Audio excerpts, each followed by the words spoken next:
Duka masih menyelimuti keluarga BNY, siswa kelas 8 yang ditemukan tewas usai terjatuh dari lantai 8 sekolah Islam Atirah Makassar. Pihak keluarga masih tak menyangka anak ketiganya itu meninggal dengan cara tak wajar.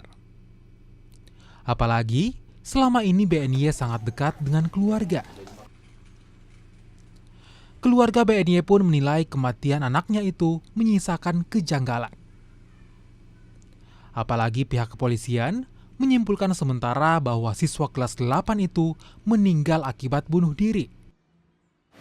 Terpukul dengan kejadian ini, karena saya tahu persis anak saya itu kesehariannya, kedekatannya dengan kami, dengan kakak-kakaknya, dengan orang tuanya, saya tahu persis. Bahkan kalau anak saya ini pulang sekolah dijemput sama ibu, makan berdua, nonton sama-sama, pasti video call sama saya. Artinya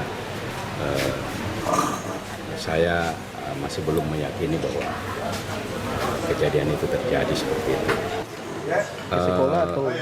Sampai saat ini karena saya masih dalam kondisi berduka, saya juga belum kuat untuk datang ke sekolahnya pun saya belum kuat.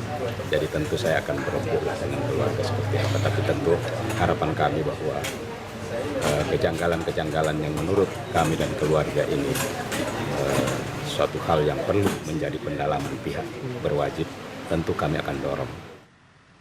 Sebelumnya, siswa SMP kelas 8 Sekolah Islam Atirah Makassar ditemukan tewas di lapangan voli. Diduga korban terjatuh dari lantai 8 gedung sekolah. Arif Tirtana, Kompas TV, Makassar, Sulawesi Selatan.